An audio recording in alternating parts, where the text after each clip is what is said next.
Namaskaram friends, Vanakkam to you all and all the esteemed dignitaries who are sitting here, some of my senior leaders and the chair of this session and Sri Nitin Gokhaleji who gave a very beautiful analysis of Operation Sindoor and the new strategy paradigm that we have put in place. And my topic for the day, we are focusing on strength of civilization and India's national security, Bharat's national security. And I'm going back at least 1,000 years before.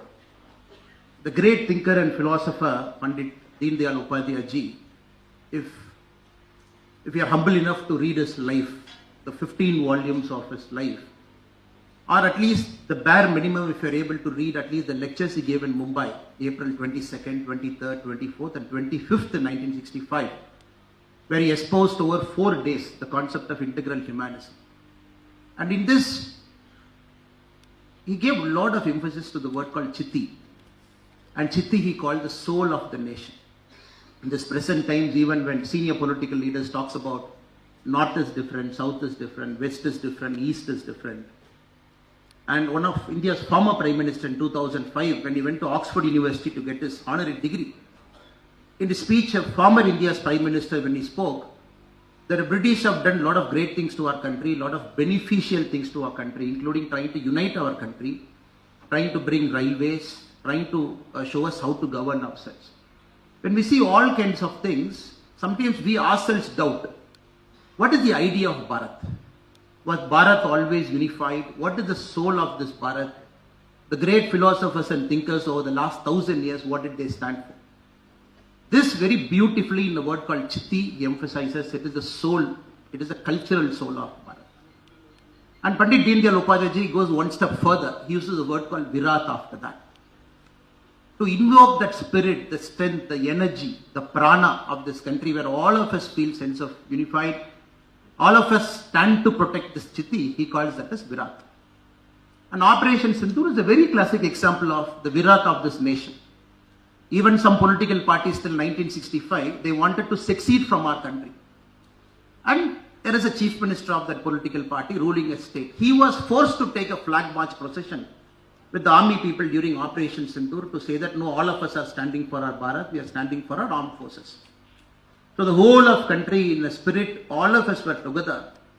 That Virat, which Pandit Deen Dayal Upadhyay ji keeps emphasizing, which we have very vividly, our generation has very vividly seen during Operation Sindoor.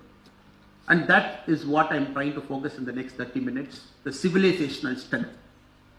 Friends, if Mahabharata chapter 9, Bhishma Parva, if you are able to read it, the 70 verses, very beautifully they say what is Bharat Varsha, what is our geography, what is our ethnography. When a question was asked, where is the battle happening? It is happening in Kurukshetra. Why it is happening? It is happening between Pandavas and Kauravas. It is happening in which land? It is happening in Bharat Varsha land.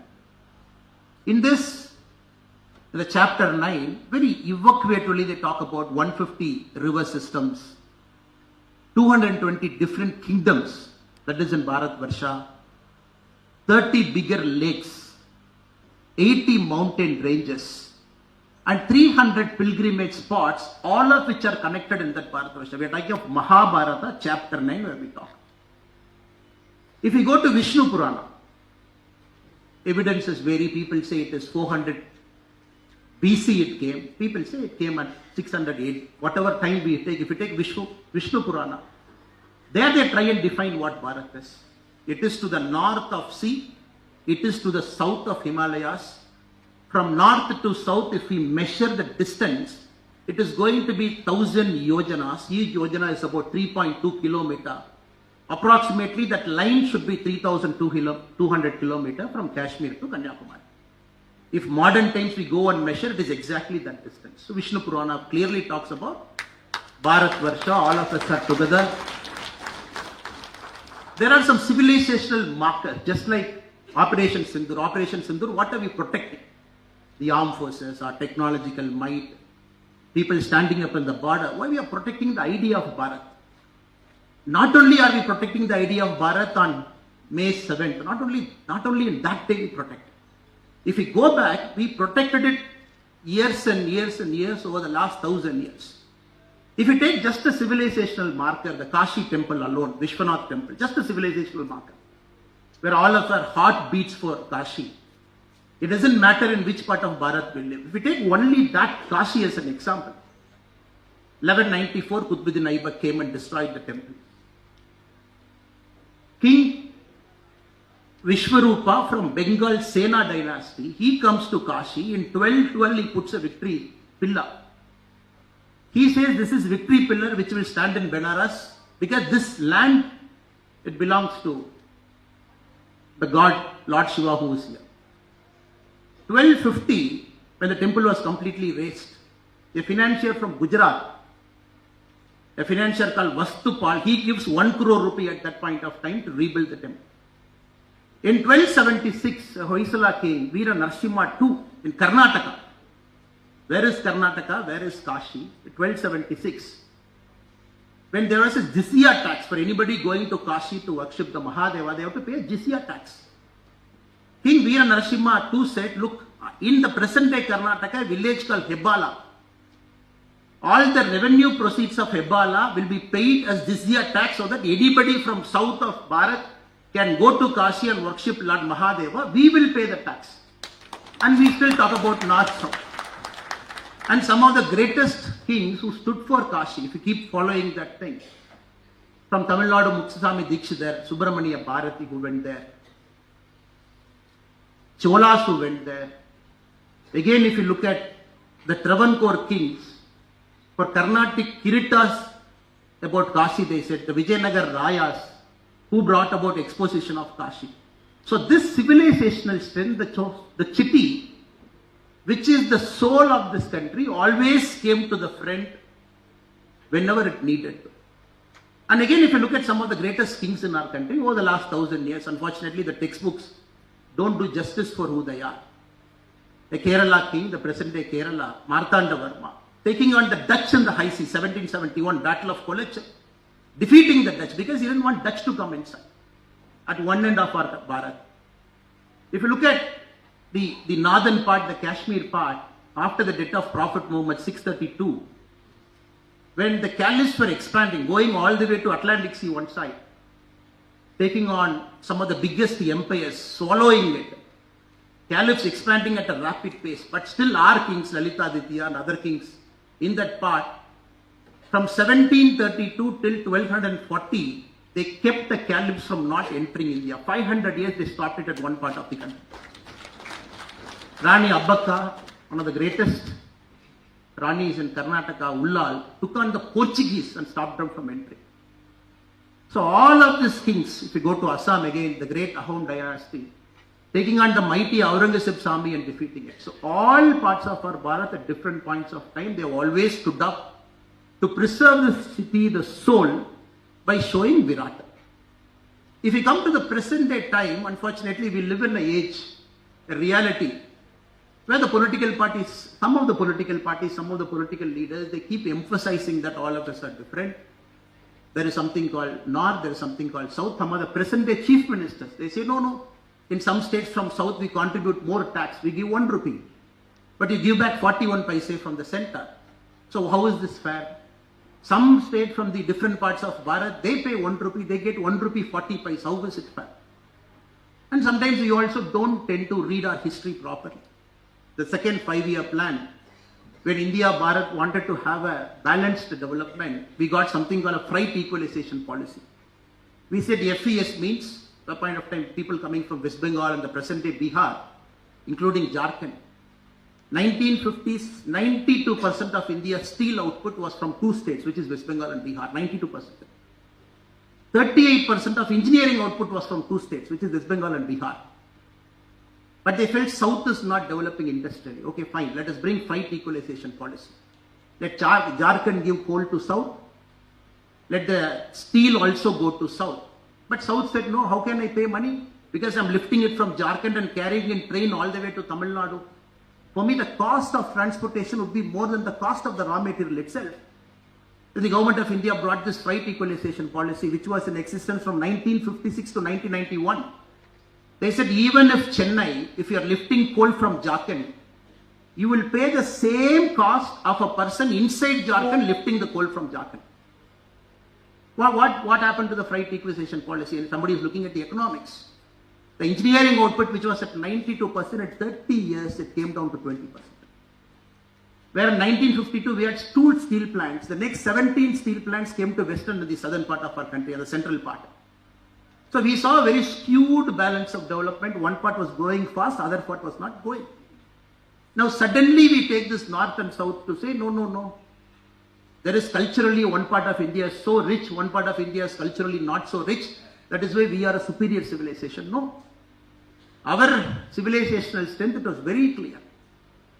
Be it our temples, because Pandit Deendayal Upadhyay very, very clearly espoused, man is not separated from his surrounding. We are a part of surrounding. We are a part of nature. We are a part of spiritual realm. We are a part of the wider world.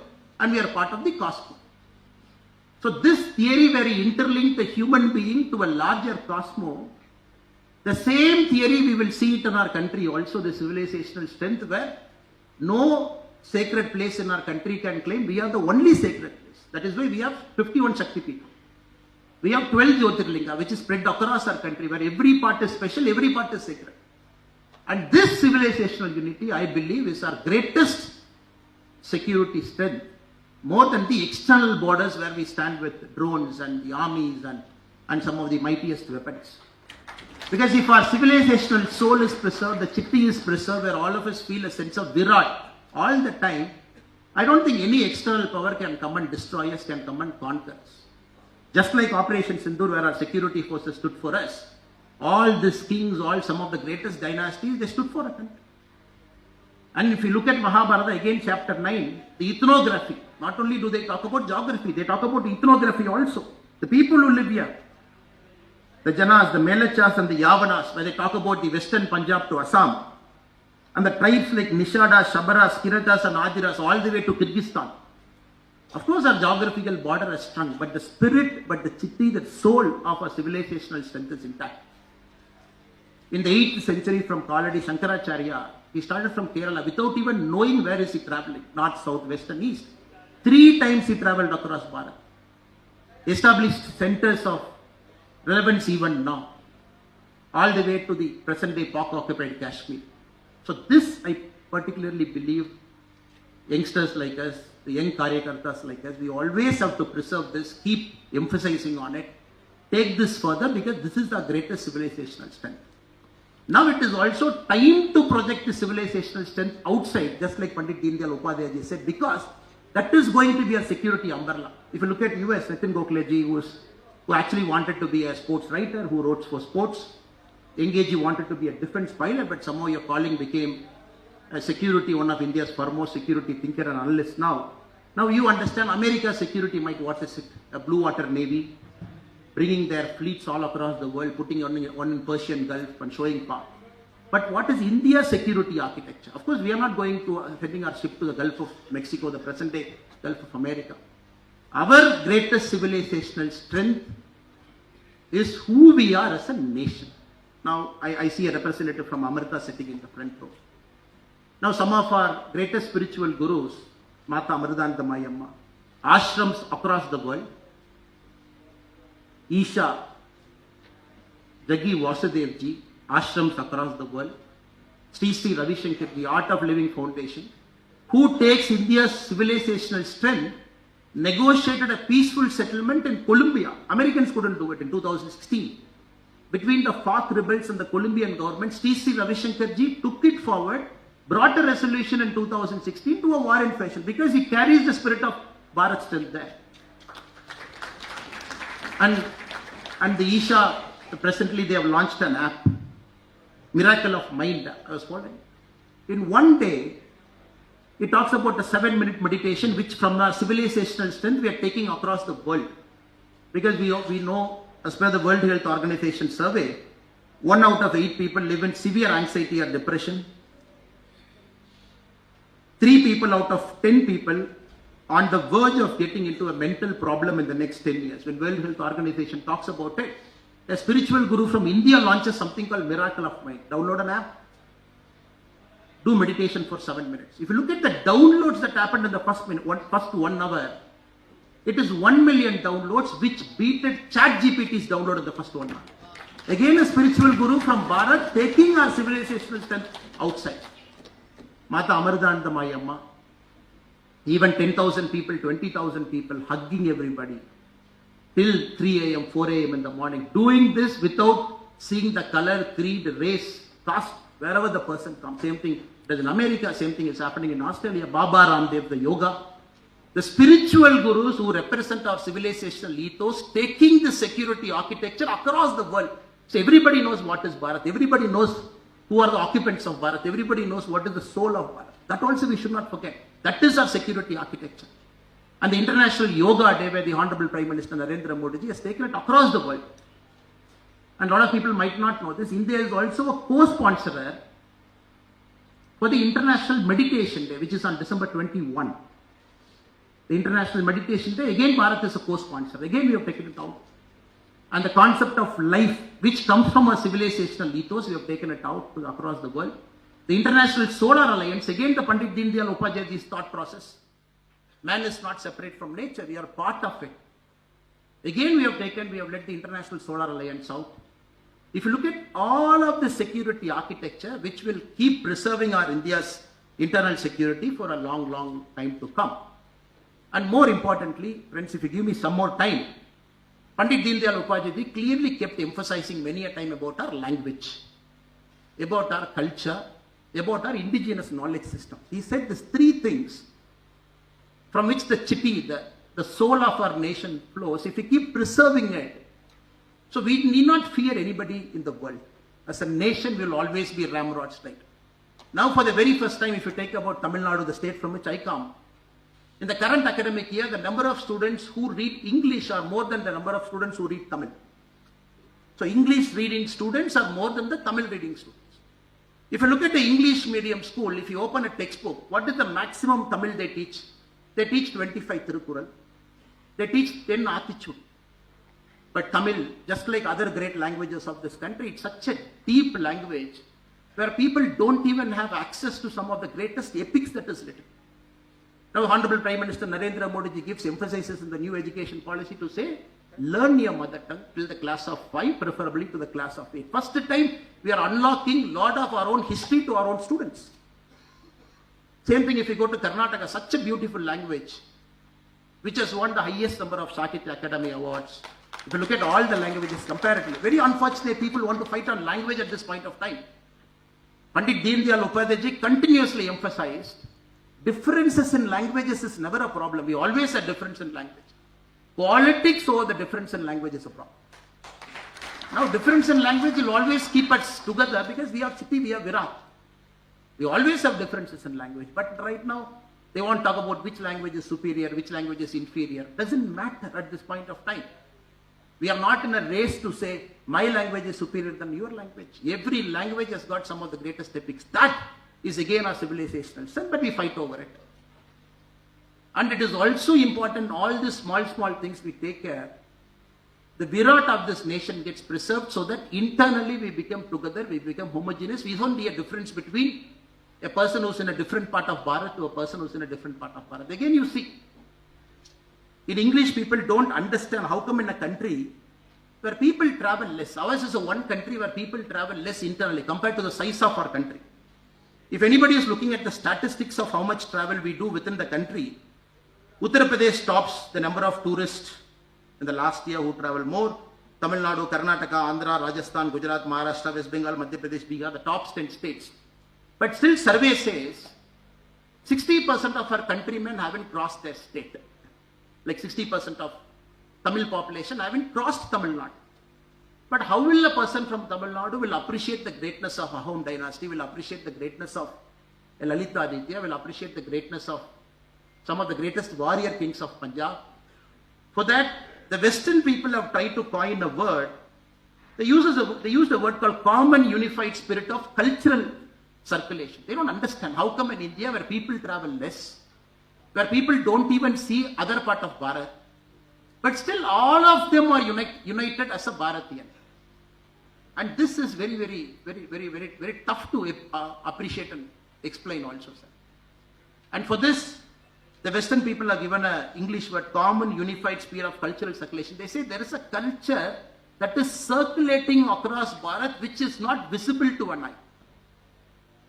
And there is a cultural route which links 51 Shakti Pita or a 12 Jyotirlinga. There is a circular route, cultural route, which people keep going. This is there for centuries. And this, of course, got disturbed during the East India Company's rule and during the British rule for about 400, 500 years. And that, I think, is important for us to preserve.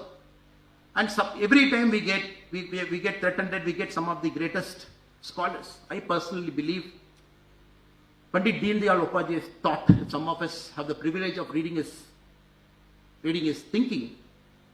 It is at the right time, at the right place. Imagine 1965, which is 60 years from now. Congress party coming, unbeatable power. Every election, Congress winning. At that point of time, integral humanism as a concept, which we call the Hindu way of life.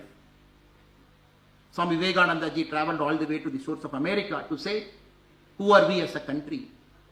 Gathering everything, putting together as a concept of integral humanism, which you see 60 years later, the world is learning from it.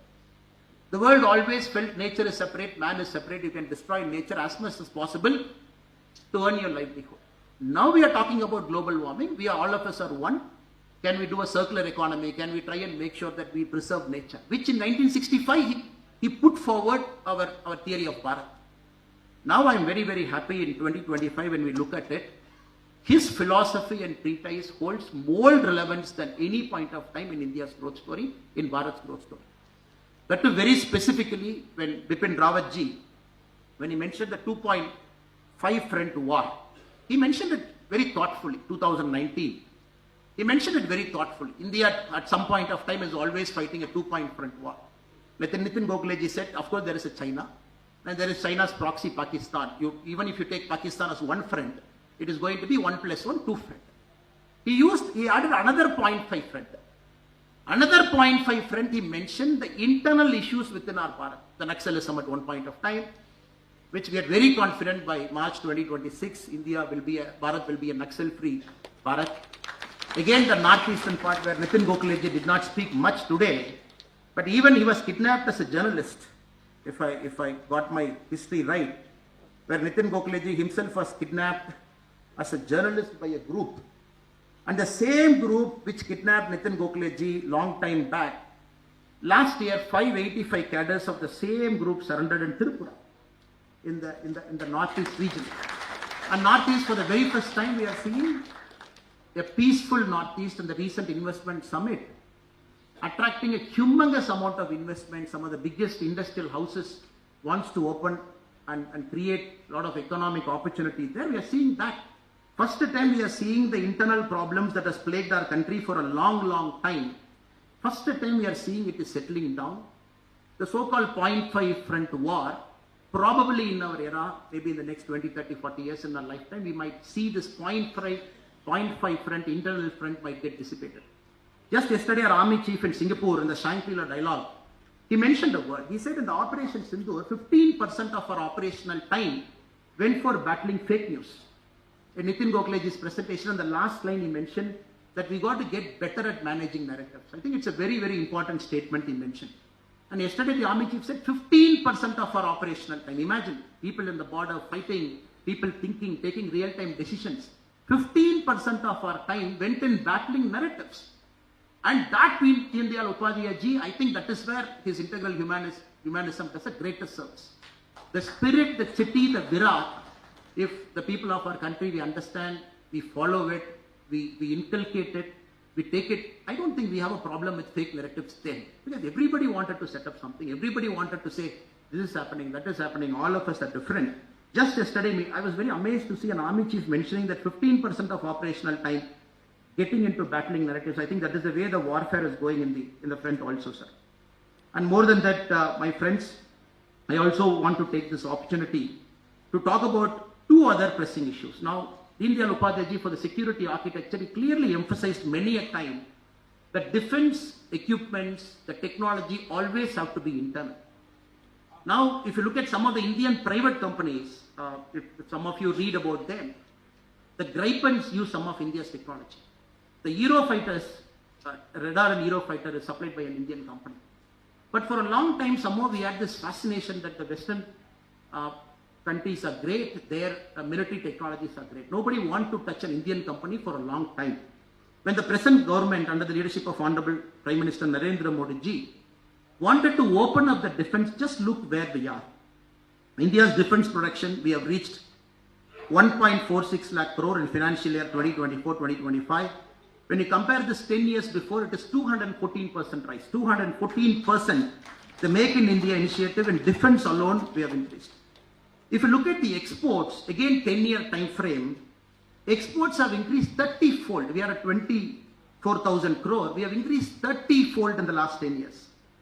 And 2029, we have kept a very realistic defense target of 3 lakh crore production and 50,000 crore exports by 2029. In fact, when we conceptualized BrahMos, Brahmaputra and Moscow, the name itself signifies that Russia and India together. But how many of us know, in the initial BrahMos, it was 85-15. If you look at the BrahMos component, 85% of the BrahMos component was Russia. Only 15% of BrahMos component was India. If you look at the present day manufacturing of BrahMos, it is 70-30. 70% of a BrahMos is India and 30% of the parts we use in the BrahMos is 30. So every single day, of course you all know the greatest spokesperson for our BrahMos missile is the Pakistan Prime Minister. So he has become our ambassador. And Azerbaijan, he said, oh, we wanted to launch after the prayers, like he mentioned the J.D. Vance statement. They wanted to launch it after their prayers against our country. But we went 1 or 2 hours before that, and he said BrahMos came and damaged a lot of our credibility.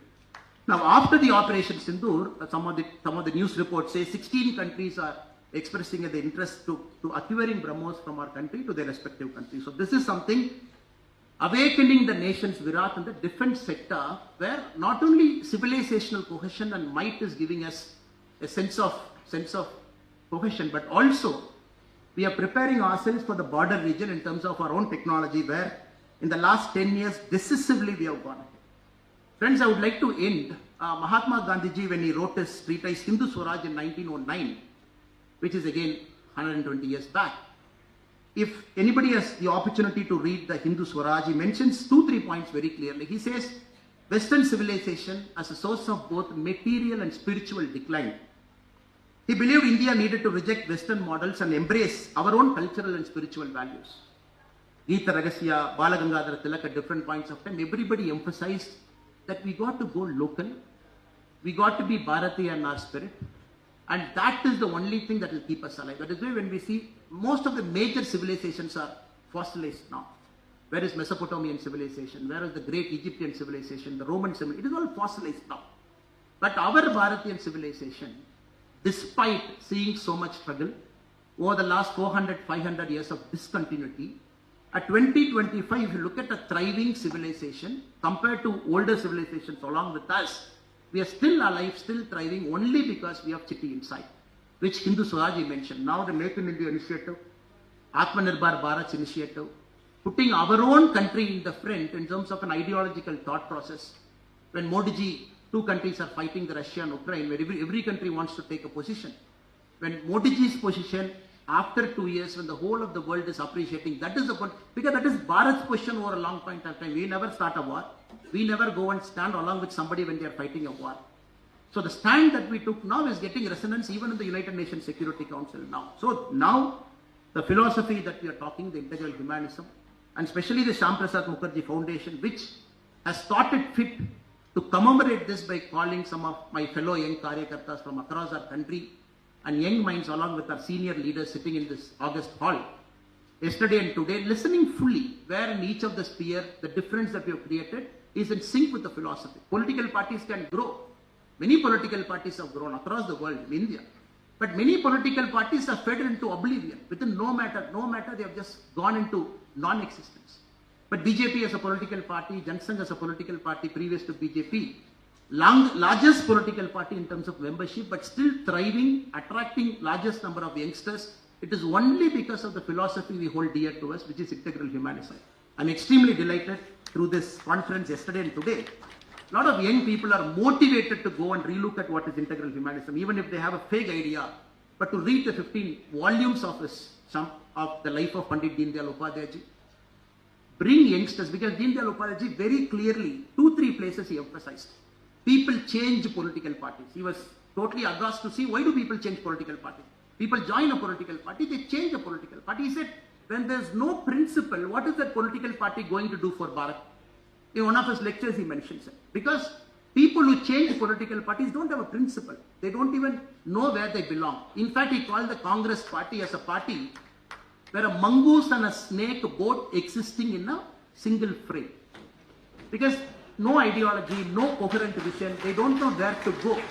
And that is where BJP as a party, we differentiate ourselves because we have a philosophy. And all the Karyakartas of our party, we own the philosophy, we belong to that philosophy, we take this philosophy forward. A political party can get defeated, but a philosophy never can get defeated. That is why, friends, today this wonderful meeting organized by the Shyam Prasad Mukherjee Foundation, where we brought all of us together, is a time for us to re-energize ourselves, to recommit ourselves, to read more about this wonderful philosophy and live by that philosophy. And I take this privilege and this honor of to thank a simple Karyakarta like me is invited to here to come and talk with respect to my tenure, 9-10 years as a police officer, the way I see it, combining my political responsibilities as a Karyakarta to the philosophy, to what our country is going through in terms of the security architecture. I take it as a great privilege, sir. Thank you so much for calling me, inviting me. And I say my sincere pranam to Nitin Gokhale ji and to the chair as well. Thank you so much. Bharat Mata Ki Jai.